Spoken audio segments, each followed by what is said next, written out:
in a world where Xbox exists and it puts on really cool directs. You can find the Neon Pocket Dimension, a place where I can't pronounce the Neon Pocket Dimension. The music is going. I'm not sure if the dudes can hear it anymore because we do this differently, but I like how they're nodding their head like, yeah, like they're dancing. My name is Jacob. I'm here with Miguel. Oh my god, look at all those Xboxes. That's Gage is having way too much fun over there. Gage and his Xboxes. All by himself. That's all good, dude. It looks good. Good job. That's my Xbox. Great job. Great job. What's up, Neon Pocket Dimension, where we talk about nerdy shit. We get nerdy about things that might not even be nerdy. It's just about nerding out with your homies or talking about whatever nerdy stuff you're nerding the hell out about. How we doing, boys? Pretty good. Pretty good. It's pretty good. Pretty good there, Cotton. Hump Day. Yeah. I love that fucking show. We should talk about that show sometime. Hump Day? No. You called me Cotton. Yeah. Oh, got it. Well, that was a movie. No, I'm thinking King of the Hill. Cotton Hill. Oh, yeah. That show is good. We got to do our episode. Show's fucking amazing, dude. I caught a stray episode the other day. I don't know why. I think it was on like live TV on Hulu, and I just clicked on it, and I was just laughing the whole fucking time. I'm like, that show is really good. I just forget about it. You know, watch Family Guy a lot. You should not forget about that show. Family Guy, I don't know. I can't do Family Guy anymore. I can, but it's fine. It has some pretty precious moments at times, but you know, it gets a little grating after a while. But yeah, it's good. I watched some of that new Rick and Morty last night actually, and it was surprisingly fine. I watched the whole new season. I thought it was pretty good. It's just, you know, the voices are noticeable. Like you get kind of used to it, but like, I don't know. I feel like Mr. Poopy Butthole doesn't hit as hard. I feel like that definitely. That is the one main one that I was like instantly like, oh, that's not, you know. Yeah. But actually Rick and Morty themselves, I think they dialed pretty good. Yeah, they sound pretty similar, but you know, and they're not bad episodes. So I was gonna say, what happened to that show? Because I have not watched since like maybe season 5. Justin Roiland was like convicted of being like a sicko to women. And yeah, shit. yeah, that's right. Mm-hmm. So they booted him from the show, and he did like all wrongfully the voices. imprisoned his girlfriend or something. I don't know exactly the story, but I mean, was it a master-slave type relationship that was not consensual? I think it Probably was like not. I think it was just like deep domestic abuse is what it sounds like. But. Yeah. Well, and I mean, it's no good. Maybe it's no good. why the fans are the way they are, right? These Rick and Morty fans can be some of the worst. It can be some of the worst. It's not me though. I'm not the worst, and I'm a fan. I mean, I'm the worst, but I'm not like the worst like that. Gage, you're the worst. You're the worst, man. Should that be like our thing from now on? We'll just say that. Like, you're the worst, bro. Bro, you're the worst. Guys, I hate to interject, but not really, because I'm very excited about it. I'm doing excellent today. You know why? Why is that? I'm sorry Steven isn't here for this or all the other guys, but I know. it's because The trophy game. That's incredible. Oh, check that out. Pretty awesome. Yeah. Oh, there's a controller up there. There's a yeah, and then it says 2024, and then see if we can say it. It says Neon Pocket Dimension Fantasy Critic League Champion 2024. So, that's incredible. I was kind of hoping it'd be like the Stanley Cup, where it would be the one trophy you get to hold it, and then we engrave your name on it, and then it goes around. Right. That would probably be a little more expensive because I'd need more room for the engraving. Yes, we would need more. Right. I will say, I like it. Very good. I will say Very cool. the build quality better than I thought it was going to be. Okay. I thought it was going to be. I mean, it is plastic, but it's like a nice, rich, dense plastic, and then the base down here feels nice and weighted, so that's good. Great job. That's awesome. Anyways, shout out to I think they're called Crown Awards. Shout out to Crown Awards. Thanks, Crown Awards. There we go. Good job, Yes, the winner of this year's Fantasy Critic League will receive that. I just realized it said best of 2023 behind us, but that's okay. That's fine. It's fine. That's I thought not we good. weren't going to talk about that anymore. Yeah, that's Yeah, hilarious. I knew this was going to happen. Yeah, But, you alright. know how it goes. Let me fix that. But before we Audio listeners will cut that out. Audio listeners will never know. Oh, I'm not cutting that shit out. I know. I'm kidding. Obviously. We're keeping that shit in. See ya. Whoa! Oh, That's the wrong Wahoo! overlay. On It's the fly. wrong one. it's all good, dude. It's There we go. live TV. It's fine. Oh, that looks excellent. Thank you very much. Let me just make us a little bigger. But regardless, welcome to Neon Pocket Dimension. We talk about nerdy stuff. We're here to talk about the Xbox Dev Direct that happened last week, I believe. Feels like such a long time ago, but really it was just the other day. And then, you know, there's all these video games coming already. There's like things are getting scored really well. We did our fantasy critic draft, so we just got a lot of video game BS to talk about today. That's why we're here. That's why you're here. And that's going to lead us right into our next segment, which we call the WYBNOO, which stands for What You've Been Nerding Out On. Who would like to tell us about their nerdiness this week first? I was going to say nose goes. But you didn't do the nose. I'll go. Neither- I don't care. I can was go. going to say neither did Jacob. I so- didn't go. Let the fearless leader go. You go. I mean, I didn't do the nose, so I like, you know, if I were playing the Technically, you game. were the last one. Yeah, so nose goes. Go ahead, dude. Your pizza So, when you're supposed to French fry, you're gonna have a bad time. Hold on, let me That's hit it. right. I'm hitting it on the stream. Where is it? French fry pizza. French fry when you pizza, you're gonna have a bad time. There you go. I have the clip. Thank you. Solid. Thank you, EXP soundboard. I think I need a new soundboard app. But we'll fuck with that later. So this week, a little video game called Pal World came out. You might have heard of it.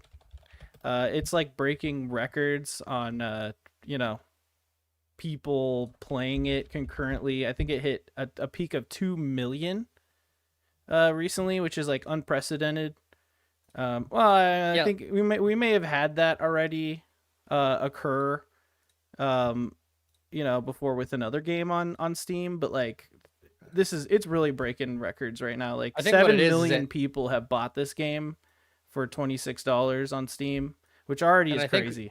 I think what it is it surpassed, like, as much as maybe it didn't break all-time records, but at the time it was beating things like Counter-Strike. Yeah. And, you know, like It's huge constants, you know. It still is. Like I think it peaked up to like 2 million earlier, and then Counter-Strike was only at like 800,000 or something, which is still like a fuck ton of people. So yeah, I've been playing this game. There's a lot of controversy with this game. Apparently people are just claiming that AI art is in use with no actual like proof, which, like, when you look at it, it's like, okay, it's clearly a ripoff of Pokemon. It's clear. I mean, the designs of the monsters. It's clearly 10% ripped different. off. Yeah, exactly. It's 10% different. It is parody, really. Like, it's legal. It's fine. Who knows if Nintendo tries to bring a suit or something. But like, some of them look pretty close to Pokemon. Others look like similar to Pokemon. It is what it is, dude. Like, you know, it's like Mickey Mouse versus like the Mickey Mouse shirt you see in China that like doesn't say Mickey Mouse. It says Mackie Moose or some shit. It's like, it is what it is. I'm playing it. Only now Mickey Mouse is public domain, so go ahead and make a fucking shirt. Well, isn't that just Steamboat Willie, Mickey Mouse? It's just Steamboat Willie. Okay. So, but yeah, like, so, but this, everyone's like, oh, it's Pokemon, this and that. There are Pokemon in it, essentially. The pals, you're looking at them now.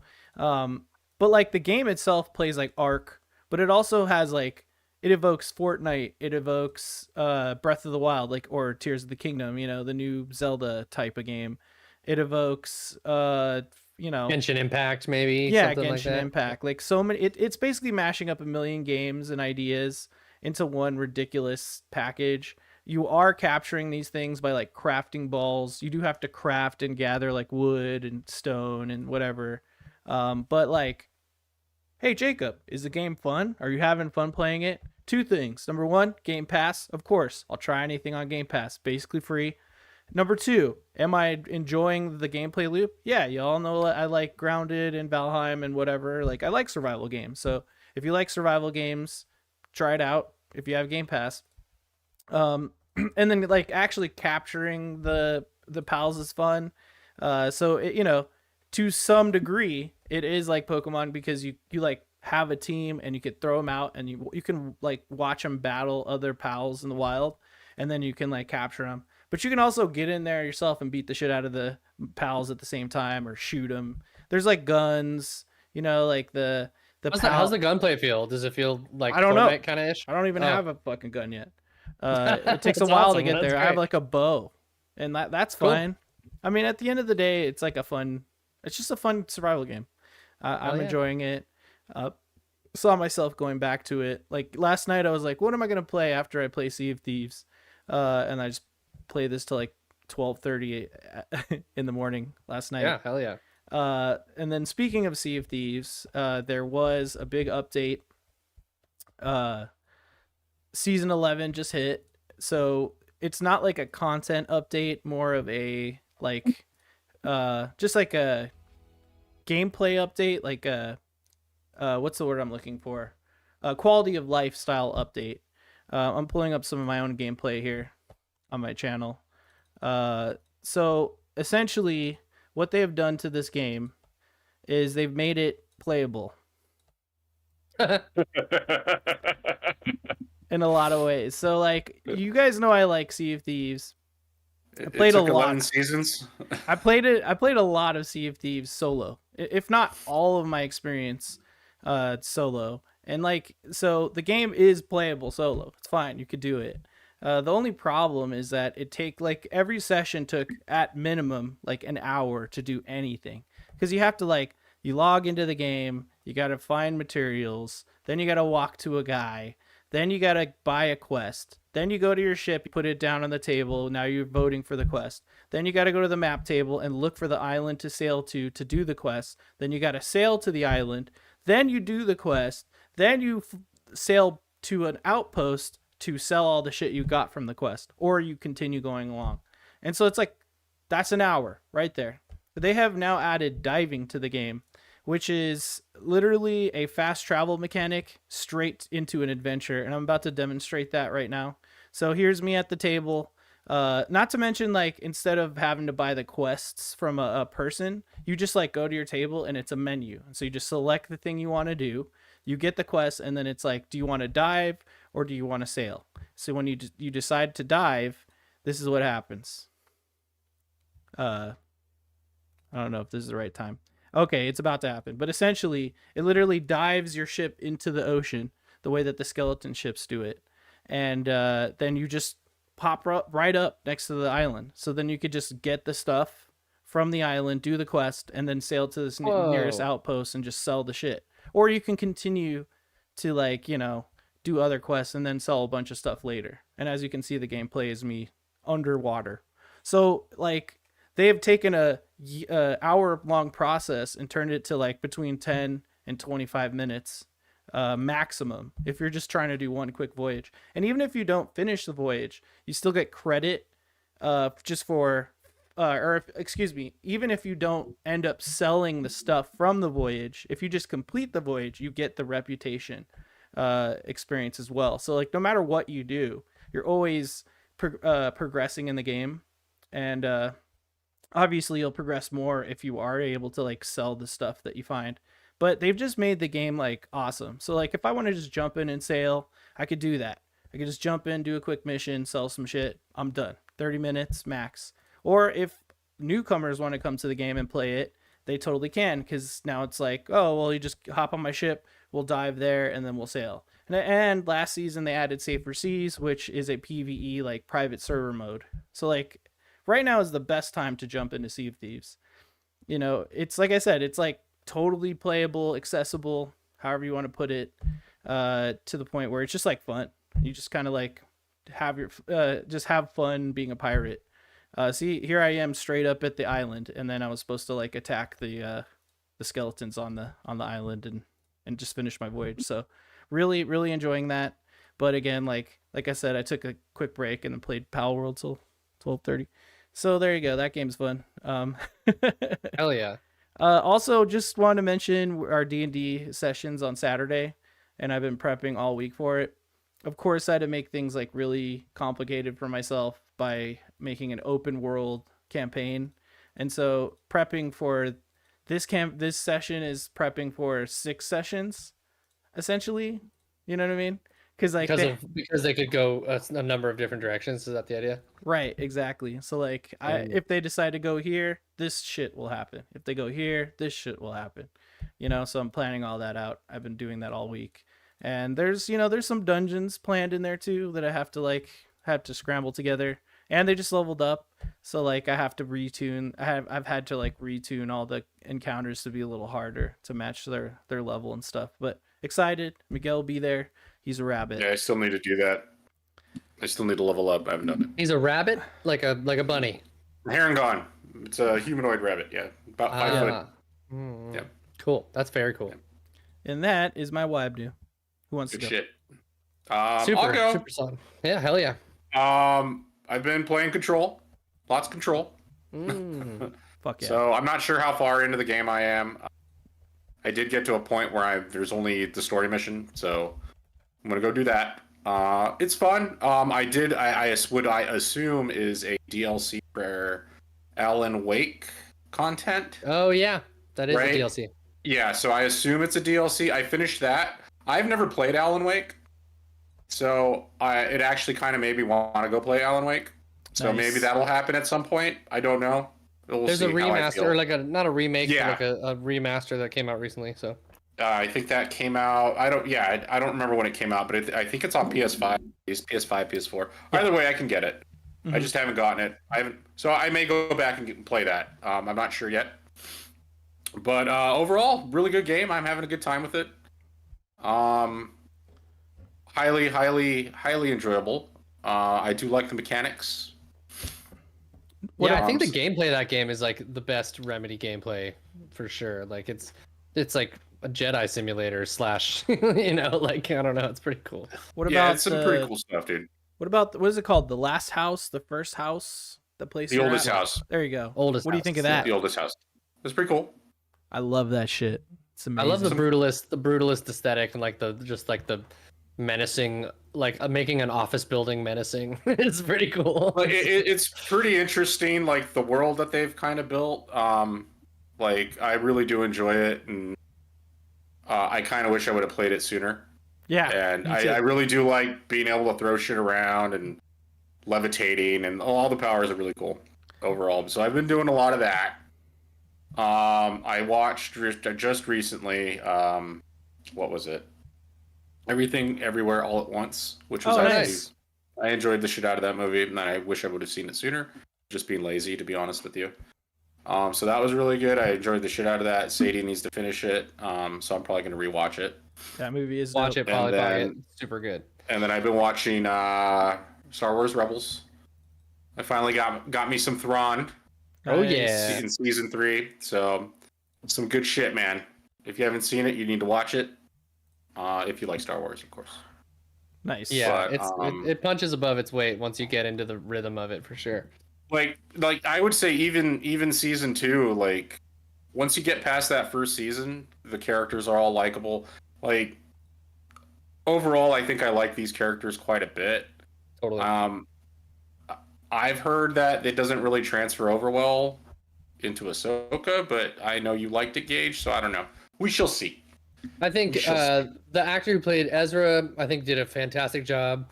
This isn't really spoilers, but he's a decent bit older in the Ahsoka show, which I think makes sense. I think if you had to play as young Ezra, he's a little cartoonish. You know what I mean? So I mean, even in the show, they do an age jump. I'm not sure That's how true. long it's supposed to be, but between season 2 and season 3, there's definitely time has passed. Doesn't tell you how much time, but time definitely has passed. So I could definitely see that being further into the future. So, but no, I'm glad to hear that. and then the Sabine, I was gonna say he's good, but the Sabine character is especially good. She does a kick-ass job. So, Okay, so I've heard two different opinions of that, because I heard the Sabine character was cast wrong. So No, I don't know. All right, yeah, I mean, everyone's entitled to their opinion. I thought she did a great job. Well, I thought her character arc maybe something to be discussed, but the actual actress acting and portraying Sabine, I think she did a fantastic job at being the Sabine that we know and love. You know what I mean? Anywho, yes. So I will definitely have to. I will get back to you on that because I'm curious to see what I think when I get to that point. But hopefully soon.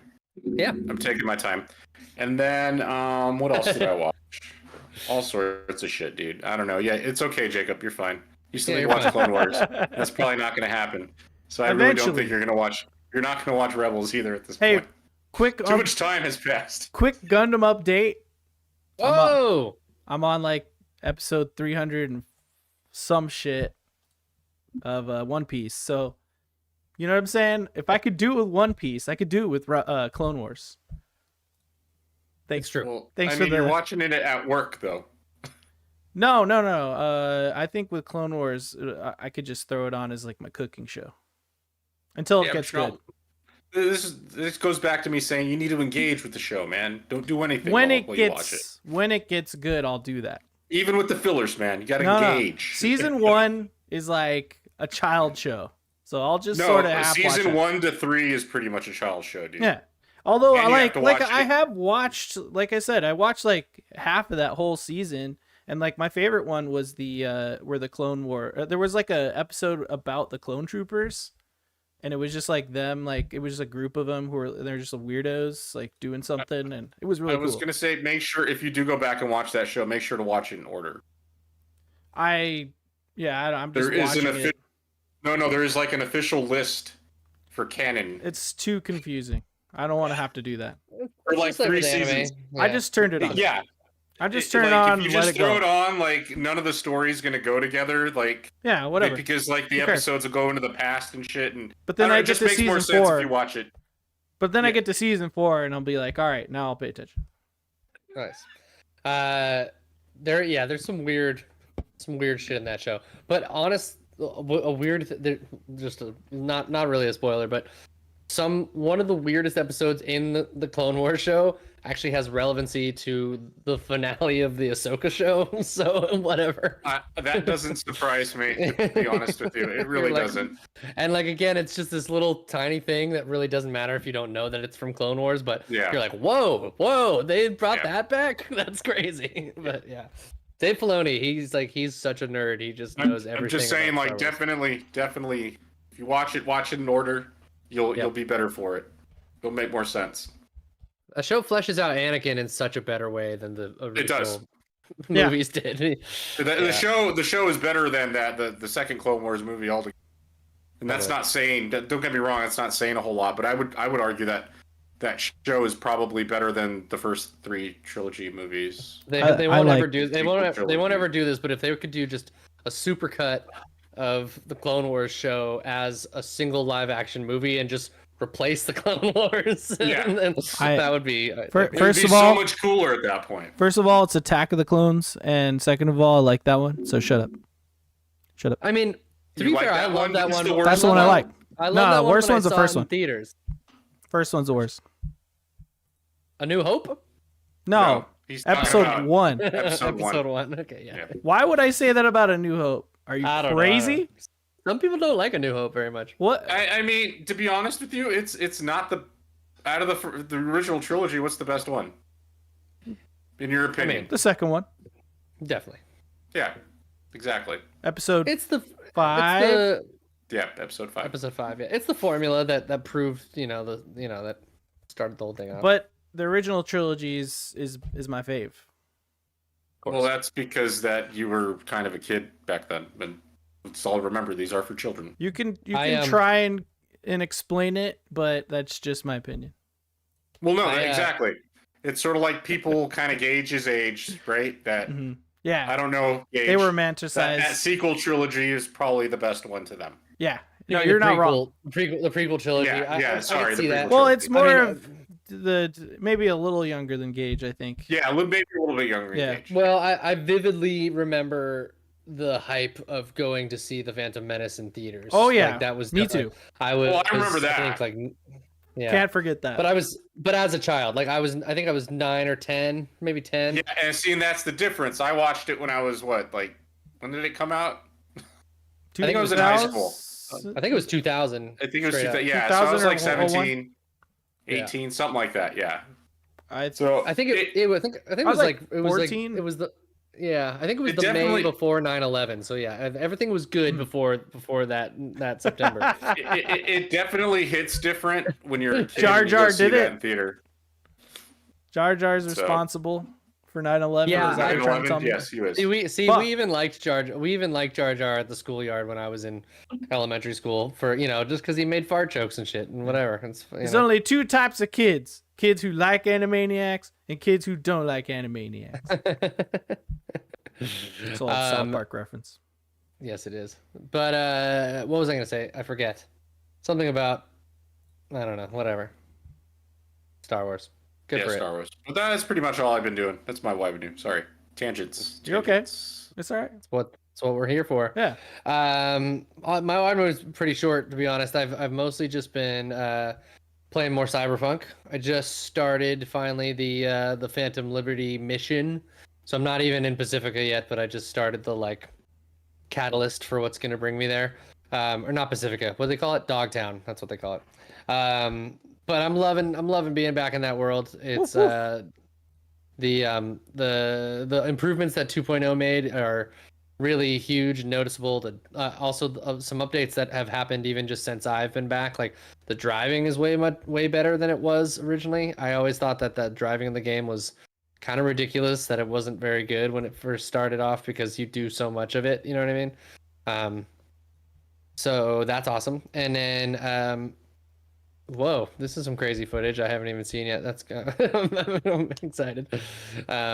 Yeah, I'm loving it. I'm playing as female V again, even though my first playthrough was female V, but I just like her so much, so I wanted to stick with it. Yeah, there's more Keanu Reeves, which is cool. Like throughout the whole expansion, it's cool that he came back for doing a bunch more lines. And yeah, you can jump off of motorcycles with swords and stab people in the neck and shit. Like, it's pretty sweet. There's some good shit for sure. Anyways, yeah, I'm loving my time with it. It looks prettier than it used to. The radio works in the car, so that's nice because it didn't work the first time when I played that game. So it plays the way it was supposed to, or the way it was told. You were told exactly. it was supposed to play. Yeah, I said it before. I had a pretty good experience with Cyberpunk my first time through, but it's just better now in pretty much every way. And then I'll also just say I think maybe my expectations have changed because I went into it being a little bit like the first time being a little more like, oh, you can really build your own character and do whatever you want and approach everything any way you want. And that's really not true. It's really more of a narrative kind of GTA like in a lot of ways than it is a Bethesda RPG. You know what I mean? Yeah.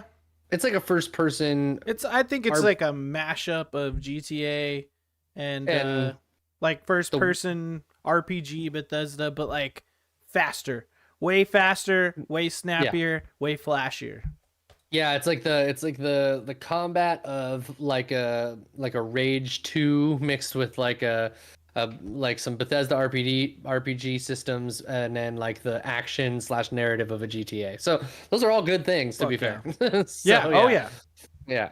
But once you approach it more like that, where the first playthrough, I think I was looking for a little bit more of like an immersive, like where I can dictate the way that I play a little bit more. And like really, it's kind of, the story takes you so like there's something that happens in the very beginning of Cyberpunk where you're like, okay, the story is all about this now, because like it essentially sets you on this path where you're like, okay, well, I can't just dick around now. You know what I mean? I have to do this thing, So, anyways, but I'm excited. I haven't even met Idris yet. I'm excited to see more of him, and yeah, cool, awesome.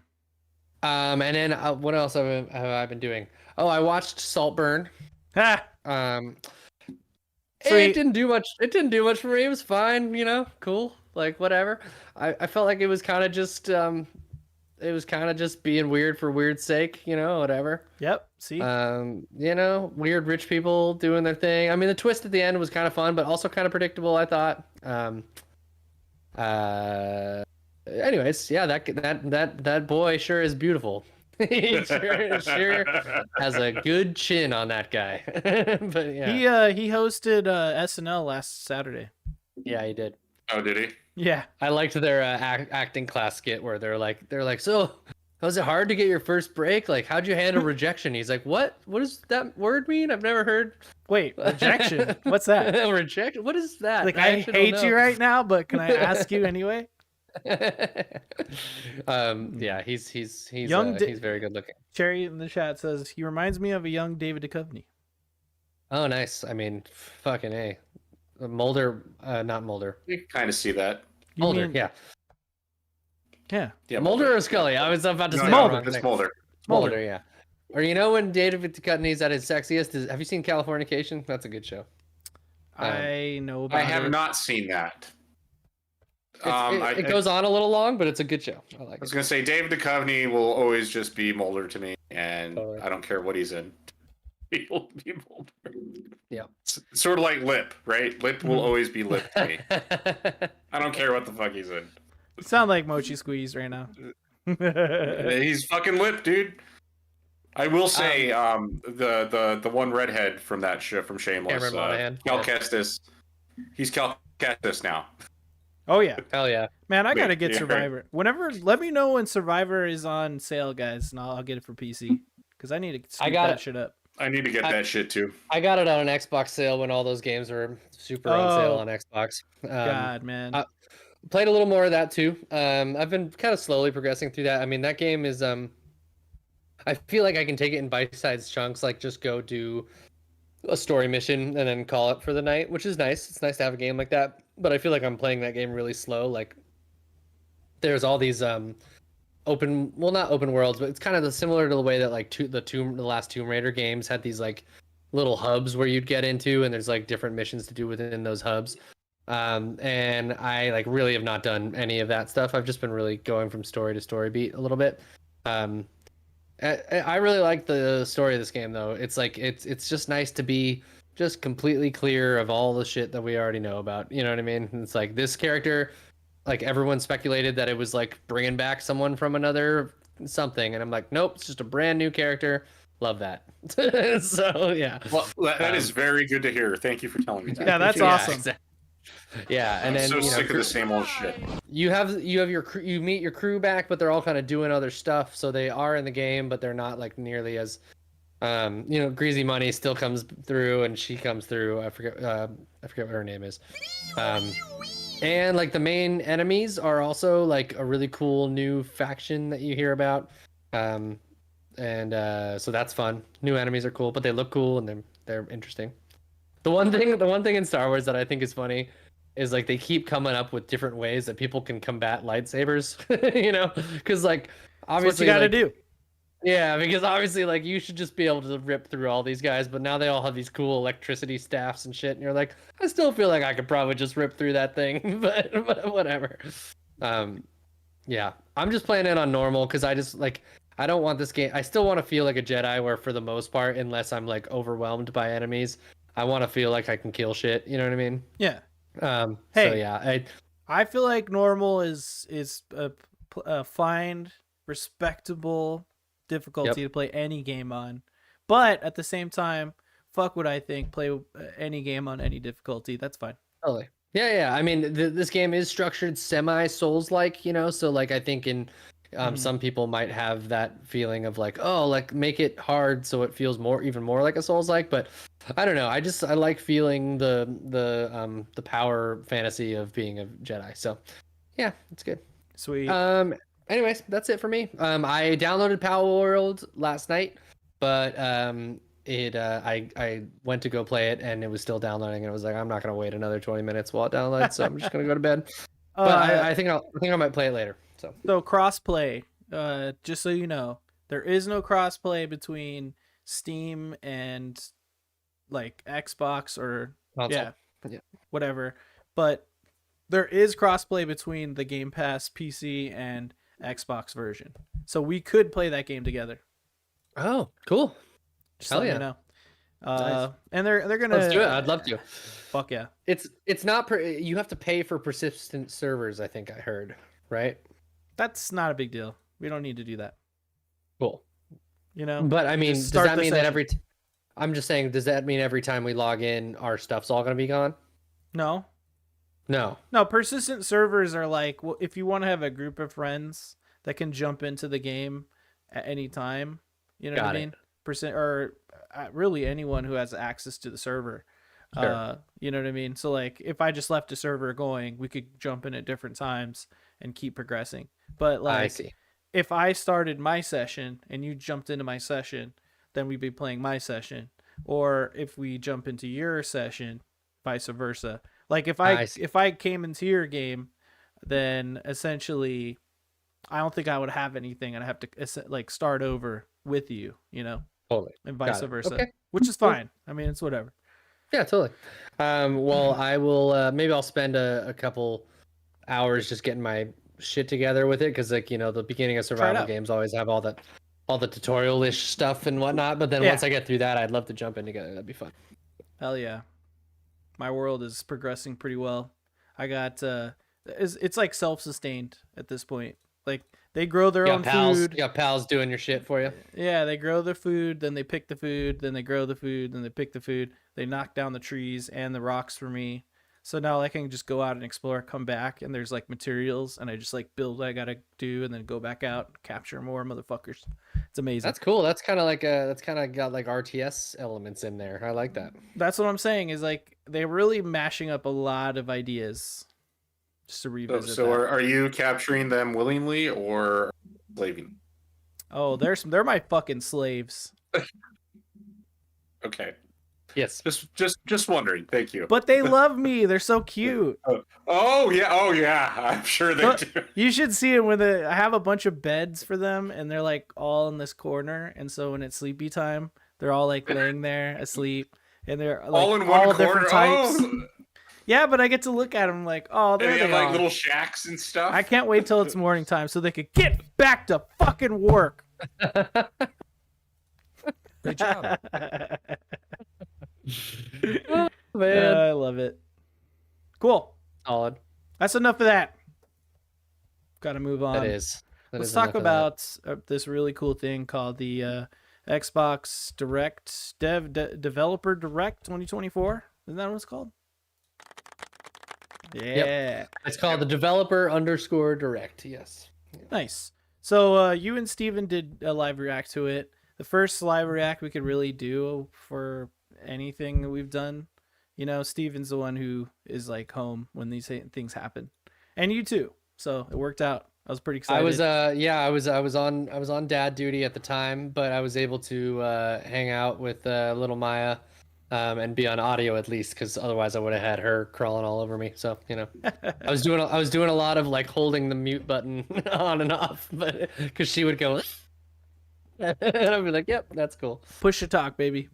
Yep, exactly. So 4 games were shown coming from Xbox. I thought overall it was like great. I'm excited for all these games. We're just gonna go over them a little bit here. Gage, on your end, if you want to pull up the information about them to keep us on topic, that'd be great. I do. I want to do that so bad. Awesome. So the first game that was shown was Avowed. So it's kind of a highly anticipated game. It's made by Obsidian. Obsidian. Yep. I worries. didn't click to the part where it said the name. Obsidian, who made Fallout New Vegas. They made Outer Worlds. Now they've made Grounded. So as well as Pillars of Eternity 1 and 2. And so this game is set in that universe, but it's more like a Bethesda first-person, Skyrim type of title.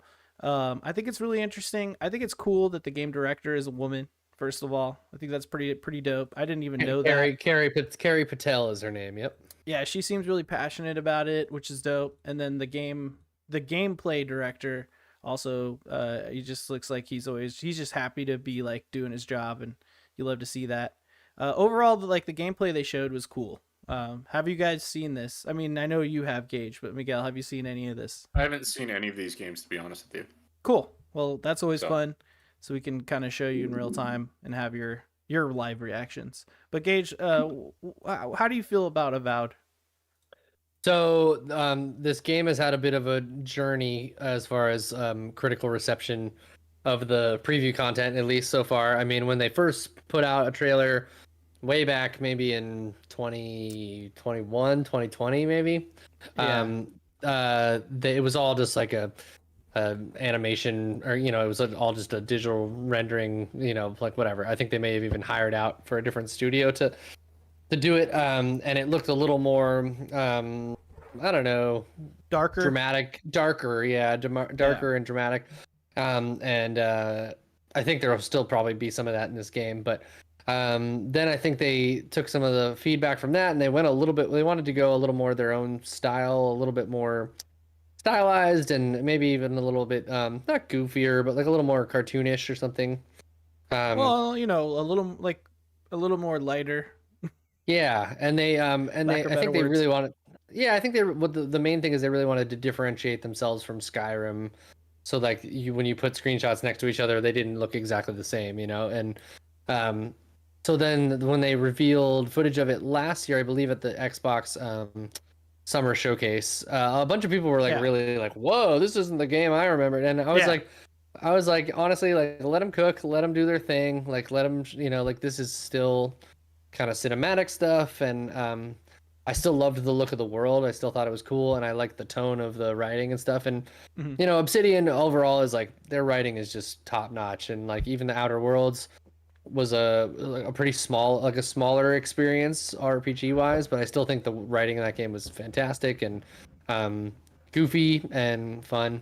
And then with this showing, I thought it looked really good. I thought the lighting was way improved. The environments they were showing were gorgeous and diverse and interesting. And then the combat looks like kind of unique, actually. Like I think the wand thing is interesting, and the combo of having guns and swords. So you can have like revolvers type blunderbussy things mixed with magic and shit. Like I think it looks very interesting, and I'm excited. Heard a lot of weird takes around the internet where I was just like, a bunch of people just being really negative, comparing everything to Baldur's Gate 3, and I'm like, man, everything just doesn't need to be Baldur's Gate 3. Like it just doesn't have to be. Like it's okay that there's some static dialogue. Like whatever, man. For me, like that's not a deal breaker whatsoever. So I'm looking forward to it. Yeah, a lot of LS takes on the internet, especially when it regards Xbox. In any regard, I mean, the internet loves to hate on Xbox no matter what they do. And it's like, Microsoft and Xbox have been doing that. Like what they've been doing, I think, is trying to differentiate themselves from other big video game companies. Like the conversation that's like infuriating to me is like most people say, oh, if a game is AAA or a game is like amazing, it has to fit this one mold, which to most people is a PlayStation third-person adventure game a la Last of Us or Uncharted or what God of War or something. And it's like, look, those games are great. I love it. I have a PS5 because I want to play those type of games. That's great. And, Xbox will have games like that as well. Like, Flintlock, this game that's coming up. I think we're going to talk about it a little later. That's going to be a third person Xbox game adventure type of experience. God of War type of combat. Yeah, exactly. And not to mention, I'm sure some of their studios will produce games like that. But just because it's not that type of game doesn't mean it's a bad experience. It doesn't mean that it's not worth your time. It doesn't mean that it's trash or it's not AAA. It's just different, and I think that's what Xbox has been doing this whole time, is just trying to find their identity. Like, what is an Xbox game? What is Xbox? Well, we know GamePass, but what are their studios? Well, I mean, if you were to really look at their lineup, a lot of times it's a lot of first-person games. You know what I mean? Yep. And which is fine. That's a category of video game. It's a lot of indie titles and like isometric kind of games you play on a controller. Sometimes it's PC games that might be real-time strategy games or 4X games. It's just not, that doesn't make them bad, and why are people shitting all over it, right? And I think they've set up they've set up the systems for, sorry Miguel, real quick. No, go ahead. I think they've set up the systems, things like Game Pass, things like crossplay, things like backwards compatibility, where their ecosystem is much more about whatever the fuck you want to play. Like, try this thing, try that thing. Yeah, like you got something within the Western RPGs. Now they're working on JRPG representation, strategy game, indie game. All of that is all very much within their ecosystem. So, yeah. Anyways, go for it. I think my issue with Xbox in general is the fact that it is Microsoft and that they're buying everything, and at the end of the day, like, you're just becoming a monopoly. And a game is a game to me. I don't care who makes it. Personally, I'd rather have the actual console makers not make the games, because then it would make the most sense, in my opinion. But when you start having nothing but exclusives, right, it's kind of bullshit. And like I said to you in the past, like, I will never buy an Xbox at this point, because everything on an Xbox I can get on a PC. Get a PC, yeah, exactly. And to be honest, I think they don't care. I think they think that's they don't get it. Well, that's and see that's my issue with it though. Is either way they're gonna get my money. Yeah. But so is every multi-million-dollar company. But no, in this world. That's still bullshit though. Like, it's almost coming to the point where it's a monopoly. Yeah, everything's a fucking monopoly. And it's not okay, dude. Look at Amazon. Okay. No, I'm not saying that's fucking not okay too either.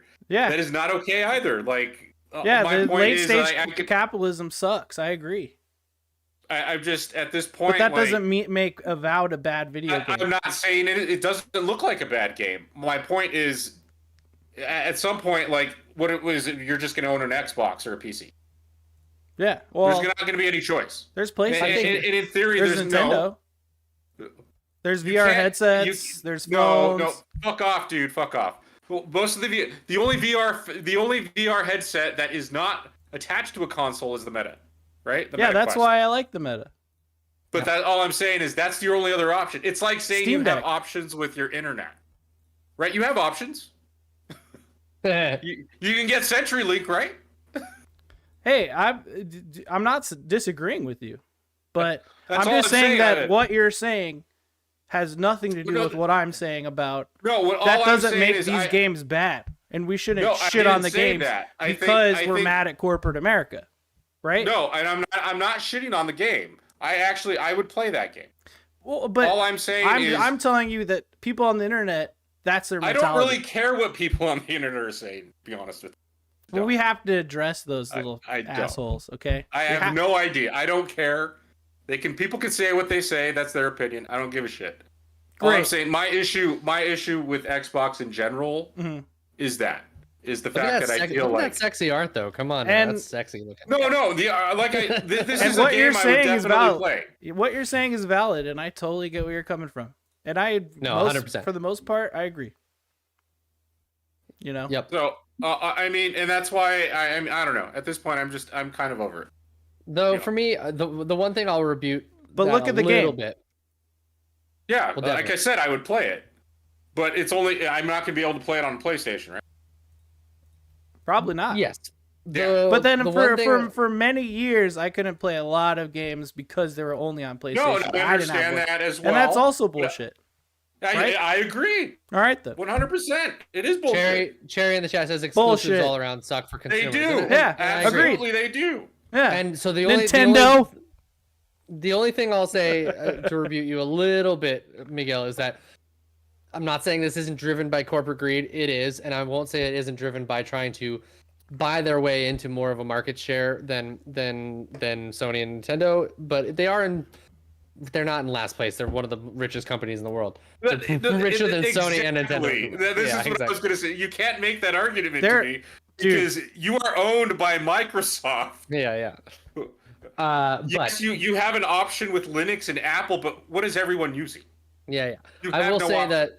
I guess what my point was is that the one thing I will say is that even if it's driven by some skeezy back-end policies or something that overall just makes them have a lot more power and a lot more mainstay within people's daily lives, through Xbox, at least with the trends under the current leadership that I'm saying, there has been an effort to bring more games to more people in more places the way that they want to do it.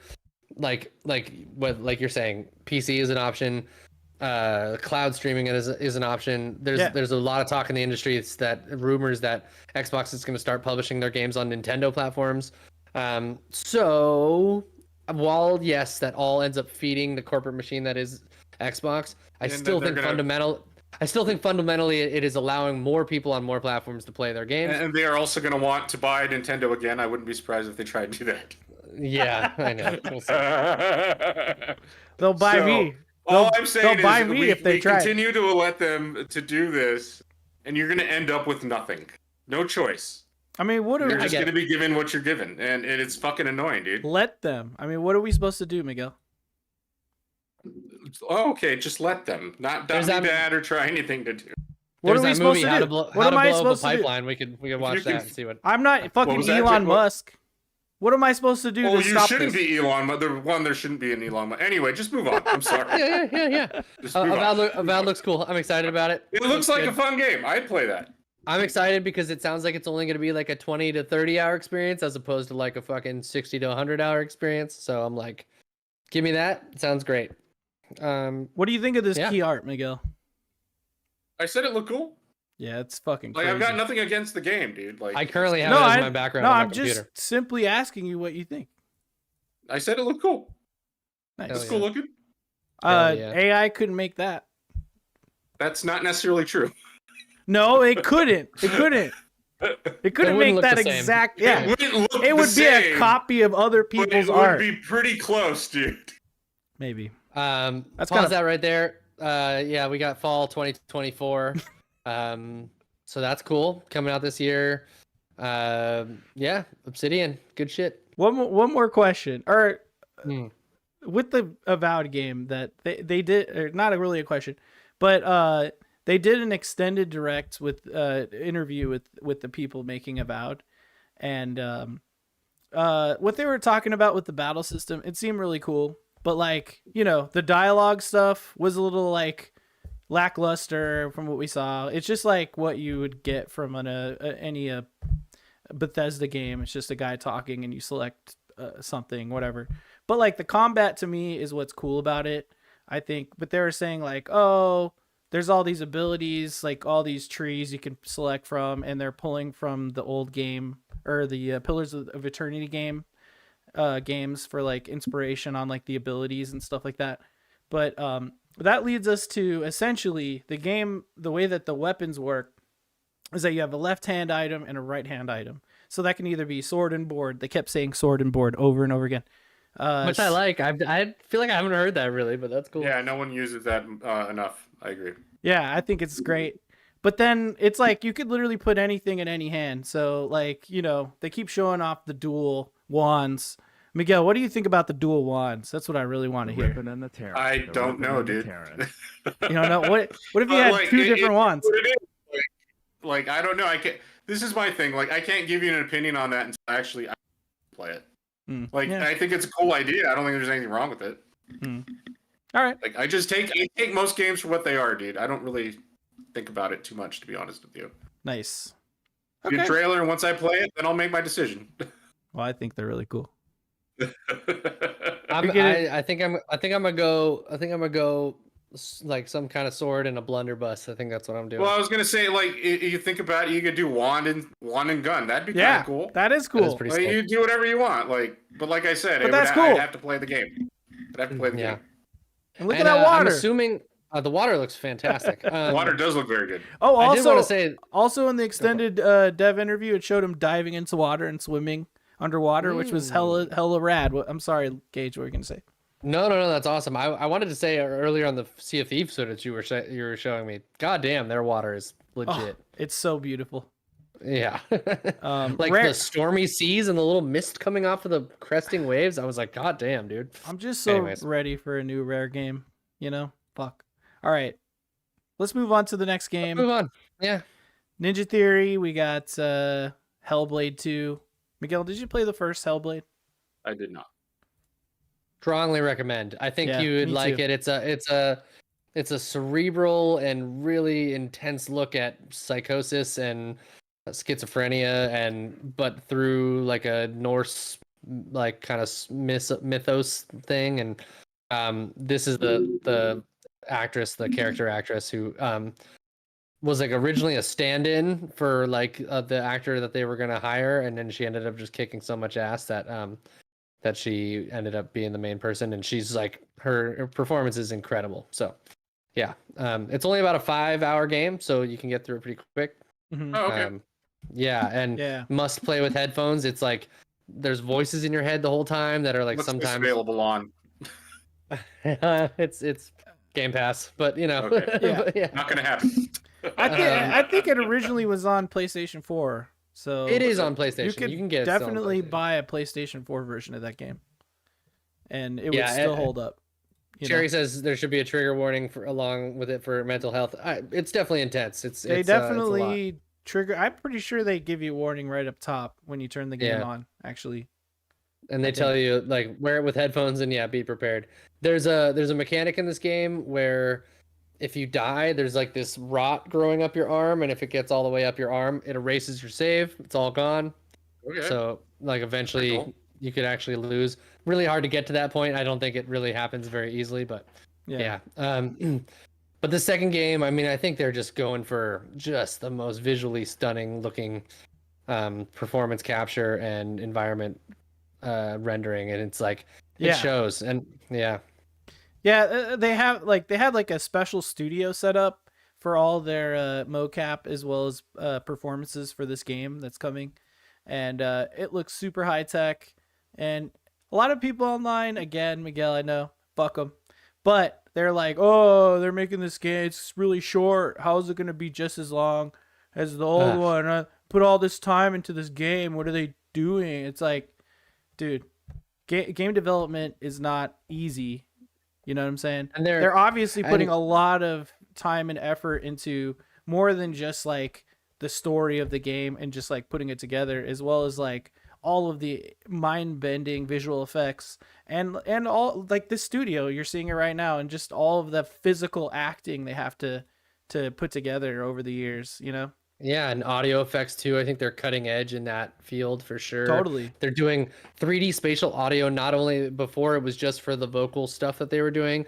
Now it's going to be 3D spatial music and diegetic sound as far as like fires and shit that's around you and all that kind of stuff. So I think that's groundbreaking. I mean, they're crafting a truly like developed cinematic immersive experience. You know what I mean? And I was really sick of hearing people online on the podcast and stuff that I listen to, like even the Game Scoop guys who I love, listen to them weekly, but they were so like just comparing it to Sony stuff and like I can't believe it's only. I'm like dude, give me a 5-hour or 8-hour curated amazing like experience that's completely different from anything else you're gonna play. Like, why do we want everything to be samey? I don't understand. I really don't understand it. Not every game has to be like 100 and whatever hours. Like, dude, it's like watching a movie or a show. Like, it has to end, and then you could tell a compelling story in that amount of time, and you can just like experiencing a television show for 8 hours for 8 episodes or whatever is compelling, and it sticks with you. A video game experience could be even more powerful if you really focus it into that same amount of time, right? I mean, that's great. Yeah, my wife and I played through the first one when it came out, and it was we played it came out in 2019 I think, but we played it in 2020 and when we didn't have much going on during pandemic times, and I just remember us both being like shocked and floored by this thing, and it's the experience of playing it has stuck with me through this day. So like I like that's more important to me. I mean, so to be fair, so is The Last of Us, but like I just think it can be like they can be both valid. You know what I'm saying? Like whatever. Yeah. I just think some games journalism people and then certainly games fans can be really jaded by what they expect, and like gameplay isn't everything. Like the combat in the first one was pretty rudimentary, but it still was visceral and intense, and it serviced the story, And so if they're adding to that in this one and making it even more of like a unique, like each encounter, it seems like the combat is going to be unique in some way. Cool. Give it to me. Yeah. What do you think, Miguel? I don't know. Like I said, dude, I haven't played it. I haven't played the first one. What do you think of playing a game for I 8 won't play hours anything, versus I will play 50 anything. hours. Let's put it that way. I don't give a shit. Just I want to play the game. I've always just wanted to play the game. Give me the game. I don't care how long it is. Give it to me. Like, just give me the game. Like, if it looks interesting and looks like something I would like to play, and then I will play it. I don't care how long it is. It could be 20 hours. It could be 15 hours. It could be 5 hours. I don't care. I might be a little mad if it's 5 hours and I spent $60 on it. Yep. I don't think that's necessarily worth it. I believe this is coming. I believe this is coming out at a $50 price point. I believe, but I'm not 100% sure. But yeah, but I can look. But generally, let's also put it this way: I don't normally buy games unless I have to have it. Right. I'm the same So- way, honestly. So I honestly don't buy anything new, and I will not pay that price. So honestly, I think it's too much at this point. Oh damn! Cherry says the original's on sale on Steam for $2.99. See, and that There you go. is the type of game I would definitely play if my computer. Right. So at Sure. $2.99, that's a good price point. That is yeah. That Pretty is why amazing. I like Steam because it's If cheap it's as shit. if it's less than a beer, I feel like you didn't know. Yeah. Yeah, you you can know. get. on the Hell, I strip. bought that game. What the fuck game did I buy? I didn't even get to play with you Oh, for Lethal 10 Company. bucks. Yeah, I bought that. We're gonna play it still. I haven't even played that shit with Steven. I fucking bought $10. Okay, It's worth it. No, you Worth know it. what? Honestly, PC gaming is the best. That's just what you're proving to me, and I agree. I mean, it's always been the cheapest shit, dude. But yeah, if it's $2.99, maybe I'll buy it. I'm sure I can run it. It's fine. It is currently cool. Yeah. Stoked for the game. Cherry in the chat says she's stoked for the game. I think we're all stoked. You know, if you're not stoked, maybe it's not for you. It is what it is. Or maybe no one knows. I mean, you can't be stoked about everything. Yeah, dude. Honestly, but like, Coming up quick though, May it'll happen. 21st. Yeah, this is actually the first title I think from this direct that is dropping. So yeah. Yeah, it is. Yeah, this direct did a great job of laying out kind of these quadrants of the year. So yeah. Next we are on to Oxide Games. Oh no, we had the little secret Unknown guest. user. Love the way they did this. Woo! Visions of Mana. Visions of Mana, indeed. Cute little fox turtle thing you ride around on. Let's go. It's more. I don't know if he's a turtle. They showed two animals that they were combining together, and one of them was like That's a foxy thing, and one of them was like an armadillo or a Yeah, like aardvark an or something. I think it was an armadillo. Yeah. Anyway, I love the Mana games. Secret of Mana, Legend of Mana, two of my favorite RPG games out there. Well, they're like ARPGs, action RPGs. They're great. I own the Legend of Mana version that's on Steam right now. I do need to get the collection of Mana. They made a lot of Mana games throughout the years. A lot of them aren't really official because tons of them are just mobile nonsense. Sad to say. First entry in the mainline series in 15 years, though. That's pretty wild. Yeah, it's true. And this looks great. Like, I think it's going to be a really good game. It's the first game I drafted for Fantasy Critic. Spoilers, if you haven't seen that stream, check it out on Odd Valley Studios, youtube.com/@Odd Valley Studios. Look up that Fantasy Critic draft episode coming to you later this week. But This guy's duster is legendary. his jacket is incredible. Amazing. He looks Look like Yakuza, actually. He does. He's going for it for sure. With So that he's fucking definitely dog going tag. for it. This guy created the Mana series, so he's also the guy who like drew all the original Mana monsters that still persist to this day, like Rabbites or the Mushroom Dudes. I always forget the name for all that fun shit. So excellent dude, excellent game series. I'm really stoked for this game, and like the fact that they showed up during an Xbox developer direct was really interesting. I feel like there's a lot of implications with their like you were saying, their partnerships with Japanese game developers, which is cool. You know, just getting more Japanese games on Xbox as well as PC. Although now that's kind of more common than it was before, which is great. But yeah, really stoked for Visions of Mana. hopefully Square Enix will port more of their games to Xbox as well, because I know there's a lot of people who want Final Fantasy on there and shit. Me included back in the day. But this game just looks really good, dude. I can't wait. I'm hoping it reviews well, because it's on my fantasy team. But I will be playing the shit out of it. I'll buy this day one, and I'm gonna love it. Yeah, I'm really excited about it. This isn't, as of right now, it's not that we know it's coming to Game Pass. It's just the first time No. the series is on Xbox. So Yeah.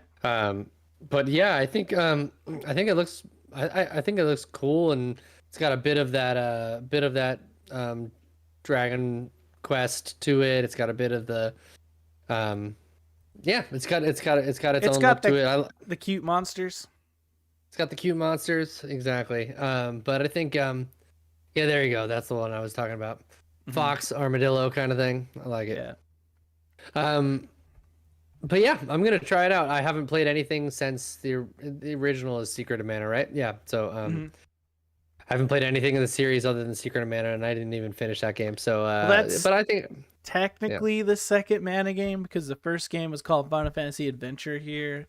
Oh yeah. Seiken Densetsu 1, and then Secret of Mana is Seiken Densetsu 2. But who's asking? It's Square nomenclature is always a fucking nightmare. But yeah, I feel you. What do you think about the cute monsters, Miguel? It looks like a JRPG, dude. That's all I'm gonna say. Yeah. It looks like a JRPG. Because it is. All right. Because it is. So yeah, I'm stoked. Also, the fact that they brought a bunch of musical creators that have collaborated with them in the past back for this game is cool too. So Mana is always known for like the good music. The next game they showed off was Oxide Jacob Games. Bass Jacob game. It's 2 Jacob games in a row, which I was like screeching at my desk watching this shit live. Oxide Games is a game developer started by people who used to work for Firaxis Games and worked on titles, all sorts of 4X titles, strategy games, including Civilization 5, which is, arguably the best Civilization game ever created. And they're making a new 4X game. I think it looks incredible. What's really striking about it is like the environment itself. I mean, kind of like Civilization, you are like picking tiles of where you want to move stuff or move your units, or like improve the environment, or like place down wonders or whatever. But in this game, more so, I feel like it's more tiled as a world. So as you kind of decide where to place things, it really does kind of shape the world to look really interesting and become like a massive civilization by the end, possibly. But I was freeze framing it and looking at like, some of the terms, some of the mechanics of the game, this leader has +10 to this thing or whatever, and just trying to like figure out what the hell's going on behind the scenes here. But at the end of the day, it's going to be really cool. You'll pick like a civilization, some kind of country, some kind of leader. They'll have an ability, and then you just build that civilization. Maybe there's combat, there's like, units, whatever. It's that type of shit I love. I just love strategy games. Miguel, you ever mess with these strategy games before? I haven't played a lot of strategy games, to be honest with you. And the ones I have played, I'm not very good at them. I'm not good at RTS either, like in general. So I don't really tend to play them. So when they come out, I'm just like, oh, that looks cool. Then I don't play it. That's fair, because they're obtuse. It takes a lot. It's a big learning curve for sure. Yeah. So like, it's never been a genre that I've necessarily cared for too much. And 4X is like the most extreme version of a strategy game, because it's so like intense, so complicated. Typically, like with Crusader Kings, you have to learn like succession law to be able to understand how to like physically play the game. So I get that, but when I see that, I see it as a mountain to climb. Just learning every little piece and I mean, that's why I like dungeon mastering, right? I just like complicated shit to sort through. And this game is chock full of that. And I think it looks visually great. Gage, what do you think about this? I think that I mean these things can be a little daunting. Although I've played a Like, look at pretty this freeze decent amount frame. of. Hold on, let me pause that. Keep going, and I'll just pause it right here. Look at that. Oh God! Just Yeah, look at yeah. that. Like, there is Yeah. stats on the left, amenities, population, religion, heritage. We got projects to build on a tile, and then all sorts of regions. It's like, I look at this and I go, "Ooh, that's amazing! Yep. I can't Yeah, wait." no, I'm about it too. I think I can only lend myself to It's so like funny. one of these games every like 2 to 3 years. You know what I mean? But like if this pops out and people are liking it and it's got a a lot of if it seems to be like, look at these mechs and shit. And they got let's go. mechs in there. They're gonna progress pretty cool. way into the future. I Apparently. like when you can progress beyond our current tech trees and stuff. Yeah. Mhm. Anyways, I played a pretty solid amount of Civ 6. Oh, Played it a cool. lot on Switch actually, which Yeah. believe it or not, it works fine on Switch. Yeah. And I played a lot of City Skylines. I loved Age of Empires back in the day. I know that's more RTS and a little less of like the 4X stuff, but I love It's Civ. still cool, Civ's a though. great game. Yeah. Yeah, totally. Sometimes I just want to play these games just to like build up a society without having any like conflict or competition, but I think they do have modes like that sometimes, Well, I mean, Um, then you'd want a city builder game like City true. Skylines, perfect for that. Great, yeah, exactly. Which are also but cool. I do like these games, and I like I said, I can only dedicate myself to one like every 3 or 4 years. You know what I mean? Because like I don't want to like jump around and be like, what the fuck do I do? And I've never won a single game of Civ in all my time playing it. So it shows that there's a big learning curve. You know what I mean? Just turn that difficulty down a little, and you're fine. You got Yeah, this. yeah. I've lost every single time, but I've enjoyed my journey the whole time, and it does sometimes feel like, oh man, I just played 16 hours of this fucking campaign to get burnt, but it's fine. It happens. It's just like a it does. long ass. It's like if you played a board game for 16 hours. That's what this Sure. really is like. You could like always lose a board game. Trust me, I know. Totally. I mean, I think I've played. I've probably lost as many times at Settlers of Catan for 16 hours for sure See? in my life. But I fucking love it, and I have a good time playing it every single time, so it's fine. And Yeah. yeah, this game looks cool. It looks really rad, and I like that they're like not necessarily like perfect hex tiles. They're just like kind of unique tiles, which looks interesting. That seems interesting. Yeah, Yeah. So it's different. that Really has like cool. a little bit of geography strategy and stuff going into it, and so yeah, I'm interested. I think that like people have been trying to crack that 4X cookie for so long that Civ really started and perfected. And there's been a lot of attempts, like the Endless games have done it to some degree. That new Dune game was like kind of like the Endless games. Like I feel like either you do Civ or you do like an Endless game. And if you know what I'm talking about, you know what I'm talking about. If not, it's fine. Just look up the Endless, whatever of the Endless games. But I feel like this Aura game is a real true attempt at taking the 4X formula and flipping it on its fucking head. And I think Crusader Kings did the same in a different way, where it made it more about the people and like the legacy of a king, like a king's like actual bloodline, which made that interesting too. So I'm really stoked for this one, and let's move on to the next game, Let's do it. which is the best. This is the biggest announcement.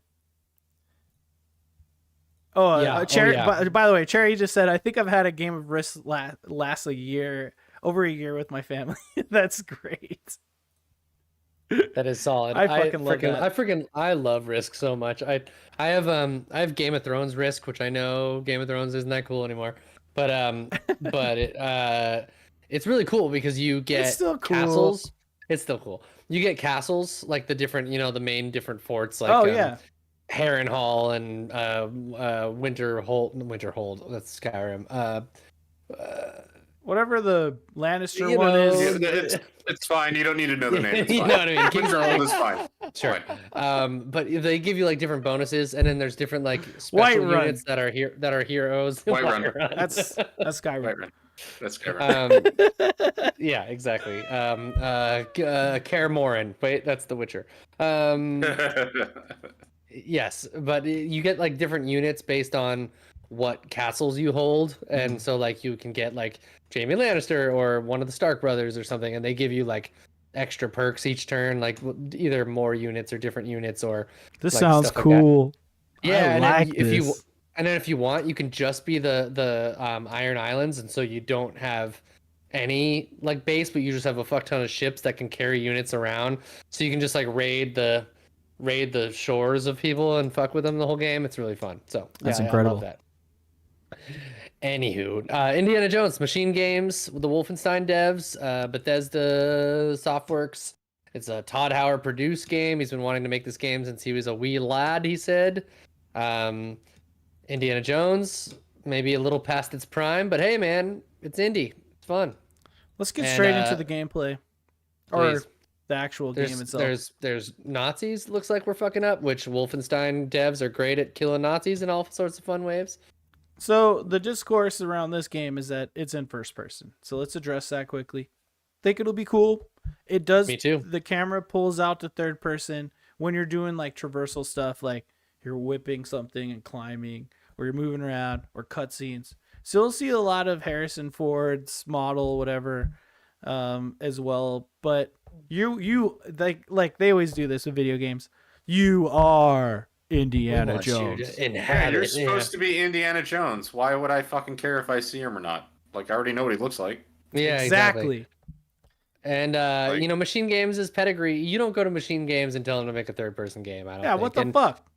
I still think BJ Blazkowicz is a fantastic character that is well fleshed out through the entirety of the Wolfenstein series. Yeah. And I think they can do the same thing with Indy, especially with Troy Baker voicing him, which he's doing a great Harrison Ford. I think he's doing a great job. 100% agree with you. I was like, "Who is that?" And everyone's like, "It's Troy Baker."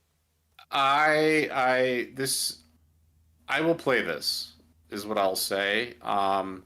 I do find that the Wolfenstein games, don't get me wrong, Blazkowicz is a good character, but I find them to be kind of, well, I mean, a lot of first-person shooters or first-person, very generic for me. They're all kind of the same, right? Sure. Like, you're doing the same thing over and over, and it's fine. I don't care. I still play them. I still like them, right? But I feel like this will be different in the essence as far as what's available to indie. Right. And I think the fact that it's Indiana Jones is appealing. Yeah, I think Agreed. I think the time period in which it's set is fun. Yes. It's like you're using a little bit more old school tech, and like there's zeppelins and biplanes, and that kind of stuff is pretty cool. And Yeah, the there's whip. a lot of, like the whip. The whip. Yeah, the whip is really cool. Like, It's awesome. at the end of the day, regardless, I'm gonna play it. Like, Yeah. Yeah. Totally. Oh yeah. what? I'm It's gonna just have gonna happen. I know that. I'm gonna have this game installed on the Xbox, so every time you come over, I'm be like, "Here you go, Miguel. Play more of this game." Hell yeah, man! Jumping onto a Japanese fighter plane. Let's go. Yeah. The standout things that they mention in this trailer is like there's gonna be the puzzles. There's gonna be, you're gonna use the whip in multiple ways to get around, to knock your enemies down, or just as simply as a weapon. They said you can even crack the whip in an area to distract someone and sneak by them. You can approach encounters or situations however you want. I mean, you'll have a revolver, but probably not a lot of bullets because that's how revolvers work. I saw this great animation Really in the trailer where he just hits a dude in the hand, and the guy's just like, "Ow!" Can you imagine getting hit in the hand with a whip? That would. Yeah, not to mention we get the levity of Harrison Ford. Even though it's not him, but his likeness and his characterization. Yeah, I think we have a lot to look forward to with this one. And I'm not even the biggest indie fan. I love the first 2, and then I actually didn't see The Last Crusade until I was much older. Still like it, but it's not as much of a nostalgic for me. But I love the first 2, even though the second one has some really bad portrayal of Indian people, but that's okay. That's fine. I mean, Hey whatever. man, It's not it's a okay. different time, It's Gage. a different time. It's a different time. I showed Aishu that because she had never seen it, and my wife's from India, and she was just like, "Oof, that's rough. We definitely don't eat snakes." And I was like, "Yep, I know." Okay, don't. regardless, But to be fair, they were also like they weren't like weren't, like, weirdos. regular, dude. Yeah. Like, Yeah, they were like being hypnotized by yeah. Kalima. and shit. I mean, come on. It man. wasn't like a normal group of Indian people. It was like a bunch of Exactly. sickos in India. Exactly. Yeah. You know what I mean? Yeah. And then you got, Yeah. but you all, I mean, we got Short Round, and he was like, that's an aggressive Chinese situation as well. So, But there's hey, some man, he clear he racism did there, but everything, everything, everywhere, all at once, man. Redemption arc for. I Hey, love man, that guy. I'd still say Short Round is a great character in general. Like, hell yeah, he's my they should have favorite. brought him back instead of bringing back Marion or creating Mutt. Yeah, that's true. They would have done themselves a better. I mean, and to be fair, like I still don't hate the last 2 movies, but they're just okay. I haven't gotta seen see the Dial latest yet. one, I gotta watch it too. Same. It's on Yeah. Disney Give Plus. it, give it a watch, dude. We It will. was We'll watch it. fun. And this is the thing I'll say about when people talk about all the bullshit that they talk. Indiana Jones doesn't just have to be Nazi. He can do Totally. other shit, and it doesn't True. all have to be religious. There you go. That's why I didn't care about the aliens. Me too. I mean, yeah. thought to be fair, my issues with that movie were not the fact that there's It's- alien stuff, because it's the fridge. in general, It's the fridge. it's 100% the fridge, and then No, also I thought the fridge was fun. It's it's a fucking movie. I mean- Who cares? I know. I mean, know. it's to be fair, it is a Nevada, Las Vegas thing too, and so I kind of love it for that. But I also hate it because it's stupid. My honest to God issue with those movies more than anything else is just the CG. Like I like Yeah. you can do all Agreed. of the same things they do. They can Yes. be just as wacky as they are. I just think it looks too goofy with like the ants scene in that movie is just too CG. Like just have a bunch of ants running up them. That's fine. The like ants was stupid. The fucking Yeah. monkeys was stupid. Shia LaBeouf was stupid. There's a lot of things wrong with that movie, yeah. but it was not Do the it! fridge that was the problem, Do it, in my opinion. Kalima, shut me down.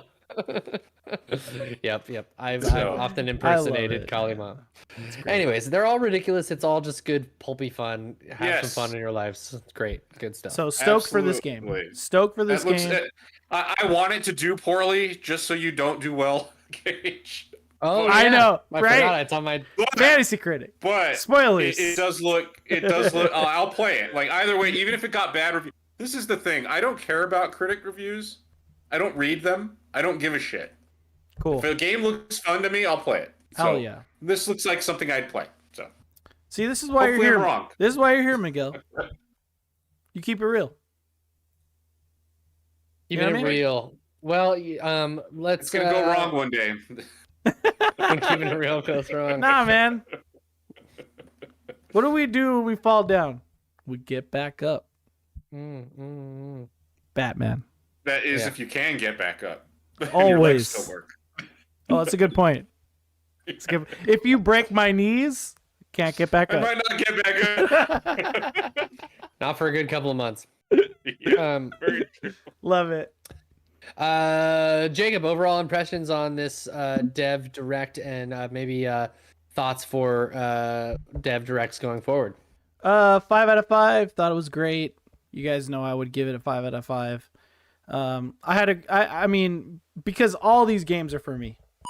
You know, straight up, like everything they showed, I was like, I'm impressed. I'm excited. I can't wait. We got 2024 dates for everything in this direct. I think that these directs are something that they do that's different from anything any other type of video or event that they do every year.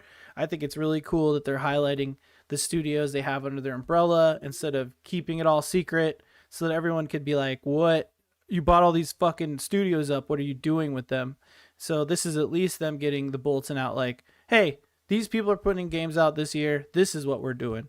And I like that. I think it's cool. I think it's a good message. I love to see the actual devs come out, talk about their project, show us what they're passionate about.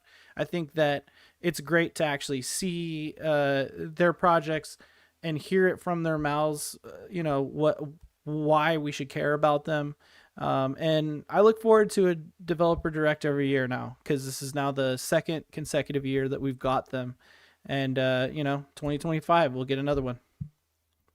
Yeah, it's nice to get something right at the beginning of the year, so that you can kind of like be like, oh, cool, and like, here's what our kind of roadmap of things to look forward to throughout specifically the year is, and then the hype, white whale future stuff comes in the summer games festy types of stuff. You know what I mean? I like that kind of rhythm of like, here's the stuff to look forward to down the line, and then here's the practical, actual look forward to it this year stuff. And yeah, like you said, putting devs forward, but I thought in a not boring way. Like there's a really boring way to put devs forward, in which it actually has the opposite effect, in which you're like, God damn it, this is really dumb. They're talking about this match 3 game for like fucking 15 minutes, and you know what I mean? And like instead, like I think just the editing, music, selections of people who they had talk, like the diversity of the way that they shot things, like I just thought it was really well produced.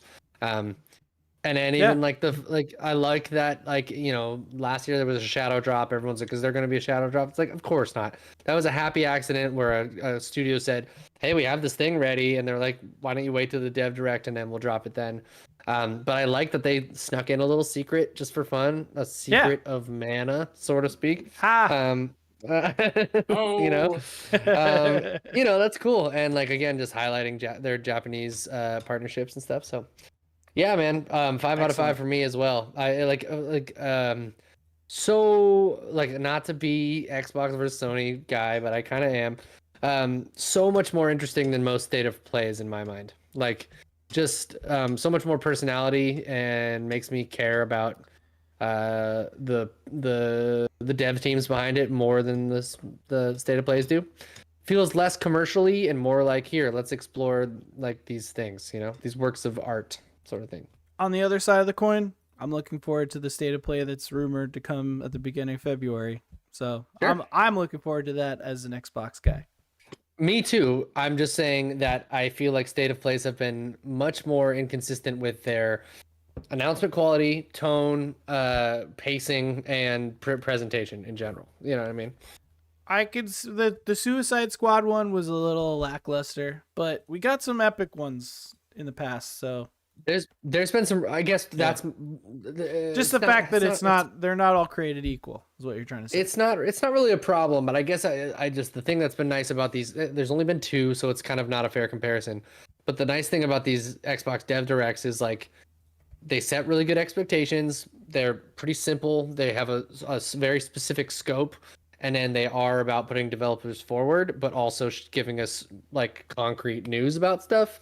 And the thing that frustrates me with Sony's marketing all the time, just as a student of marketing and a student of this kind of stuff, so much of the time Sony will have stuff to announce, and they put part of it in their video presentation, and then the rest of it comes out on a blog later, or a week after, or Jeff Keighley tweets about it, and that's how we find out about the details about something. I just like the conciseness of like, there's going to be a developer element of this, there's going to be a preview element of this, and there's going to be concrete details. You know what I mean? Like, yeah. I see where you're coming from there. I like that. So anywho, I think it's really easy for Sony to do the same thing. Totally.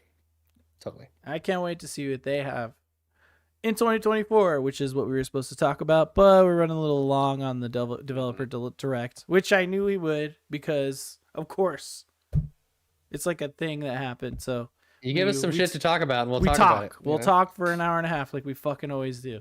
So that's fine. Look, it's 2024 now. It's January 24th, 2024. That's kind of weird. Hey, January 24. 1/24/24. Yeah, at 1:24 today. It must have been pretty cool. I didn't notice, but whoa, cool. So we will definitely regroup and talk about some upcoming games like Dragon's Dogma 2. Let me go through the ones that we're going to talk about. Flintlock and Sandland, Dragon's Dogma 2, Towerborn, and then I don't know what Miguel's going to talk about. I wasn't sure, to be honest with you. Yeah. Well, he's probably just going to be part of the. I never look. Just You know hang me. out. I You're just I hanging don't out. fucking look, dude. I will say though, as a little, That's fine. well, I'm not gonna say what, but I was really impressed with your fantasy critic picks, Miguel. You really took me by surprise. I was like, oh Well, that's shit. I told you, nothing but chaos, man. Nothing but chaos. but like kind of calculated chaos, to be honest. Like Yeah. you picked some Yeah. shit that me trying to think I was a Maverick was like, I bet you no one's gonna pick that, and that sounds good. And I was like, oh, Flight Simulator, let's get it. Dude, that is such a good pick. And that's another game. See how that goes. It's coming. See how that Jacob, goes. little peek behind the scenes. Are we gonna try and get that episode out tomorrow? Do I need to make a thumbnail for you? The Fantasy Critic will be out this Friday. Friday, perfect. That's Friday. way better. So, as well as this episode. So, it'll be the same day, Cool. I guess. Yeah. Well, it's just because I have to edit it tomorrow. So, that's just kind of how it all happens. But hey, that just means you could watch even more of us talk, and then see what the hell we're talking about with Fantasy Critic. And the Fantasy Critic, we got some great guests. Look forward to it. It's a really fun episode. So yeah. Yeah, it's gonna be a wild year. I've already put some bids in.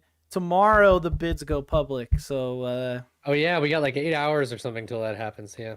follow us on Twitter at NPD Squad. I will tag NPD Squad every time we talk about Fantasy Critic shit. So if you do follow them, you'll see ridiculous tweets about us talking shit. But hey, this is the end part of the episode. Let me get the plugs out of the way really quick. You want to find us on Twitter, again, that's at NPD Squad. You want to find us on YouTube, that's youtube.com/@Odd Valley Studios. We got a lot of content coming. Every Monday, we have a new 5-Minute Gamer. This past Monday, we dropped the PAL World.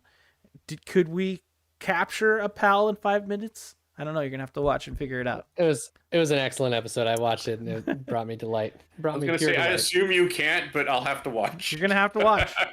Because that's the name of the episode, I'm trying to make sure people click on the Actually go watch it and we don't ruin it. Yeah. With a title like that, I'm gonna have to watch it.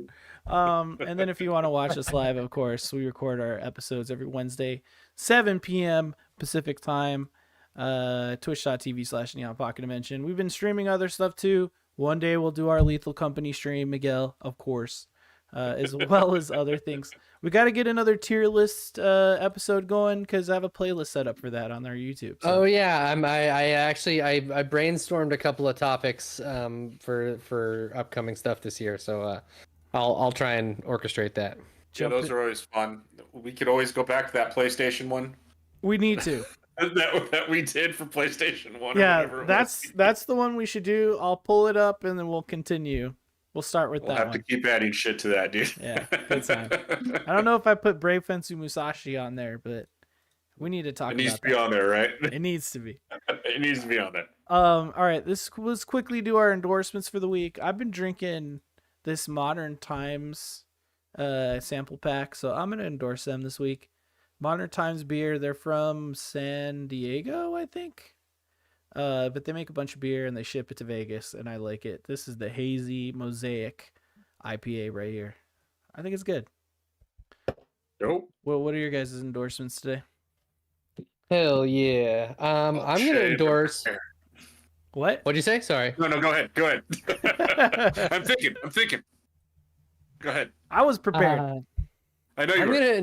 I'm gonna endorse getting a CPA to do your taxes. Nice.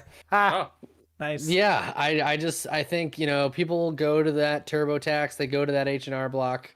I just think building a relationship with a genuine accountant slash numbers lawyer, it's just really nice. Like, they just know your financial situation.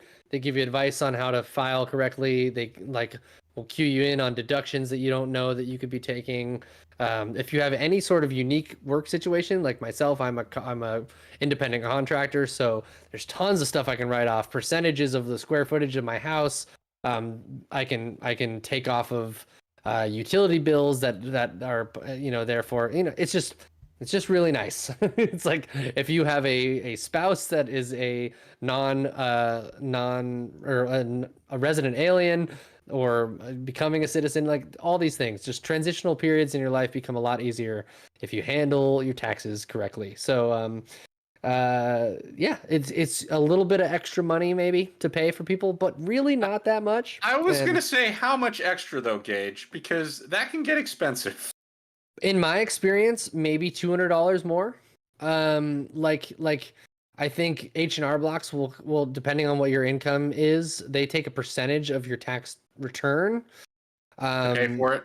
to pay for it. But in my experience, just personally, that was about $200, and then Well, and then between the two of us, a couple, my wife and I, our CPA fees are usually about $400.